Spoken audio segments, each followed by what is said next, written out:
What does the phrase living out loud mean to you? I think it means being unapologetic, like you do you. You do you. You do you. See, that's hard. I think in our house, it's kind of like coloring outside the lines. Yeah. But like embracing it and like more than being okay with it, like embracing that. Yeah. Right? I think that's true too. I don't Living know. out loud. Can be a bunch of different things, but life coach Marlene Boas is here with more on the concept. So tell us what it really means to live out loud. Well, I think you really captured it. Like, if you're going to color inside the lines, who drew the lines? And you want to draw your own lines. And so that's part of it, being your full self and really expanding into your potential. You know what, as with so many things in life, I think fear holds people back. And how do you overcome that? Because it's such an easy trap to fall into. Like, if I do this, well, this might not work out. Mm-hmm.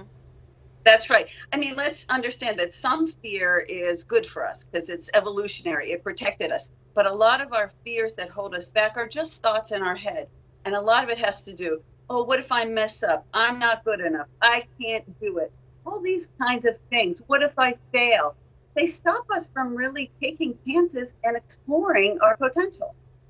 You know, when I think about this concept of living out loud and being true to ourselves and doing our do you and coloring outside the lines and all of that, I think sometimes as a woman, we are so afraid to do that because we don't want to seem a certain way. We want to be likable.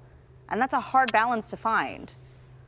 It is a hard balance to find, and we have all these social pressures to be likable. But if those social pressures don't feed your heart, I mean, you can still live out loud and be kind and be generous. Mm-hmm. There are ways to do that. But if you suppress yourself all the time to be a people pleaser and do what other people expect, you're really not, being true to yourself. Mm-hmm. All right, so I think this is interesting because you say consider the worst case scenario. Because like if Heather and I decide to put on a dance recital, how bad could it be? And well, and I think it could be pretty bad, but I also think, it's relative. That really, it's a good question to ask, right? I do this all the time. I'm like, what's the worst that could happen? I dabble in the art.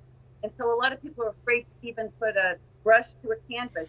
I can't do it. What's the worst that will happen? You'll waste some paint the canvas. I mean, and if you look at it that way, what's the worst that would happen if you did a dance? People would laugh and would be so happy to see that, All right, so going back to this whole being fearless is different than being reckless and keeping that into perspective.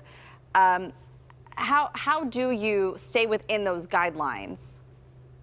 Well, the difference between fearless and reckless is reckless really can be dangerous to you or others. And sometimes people enter into reckless behavior without thinking about the consequences. And being fearless, you're going to understand what generates your fear. Where is it coming from? Really think about why do I care what that person thinks so much when I really want to talk to them, but I'm afraid to talk to them or something like that.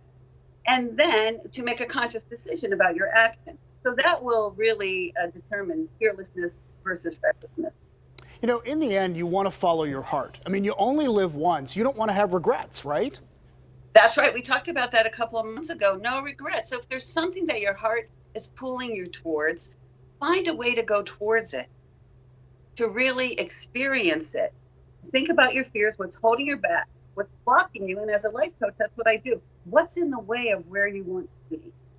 And then have the courage, which comes from, the root is from the word heart, and then follow it and embrace any kind of mistakes or failures that come up along the way because it's part of it. It's what makes life really interesting and exciting. You know what I think is really interesting is usually what's standing in our way is ourselves. I mean, it's that's usually right. us that's standing in our own way. And our thoughts, our fears are just thoughts that we have, and we can change those. Yeah. Marlene, I love talking to you. I always feel better every time we talk. Although I'm worried about this dance recital idea. Where did that come from? It's a plan I haven't told you about yet. It'll all come together, Heather. Overcome your fear. Thanks, Marlene. Marlene Boas is a board-certified life coach and PTL regular contributor with all kinds of great advice. She really does have good advice.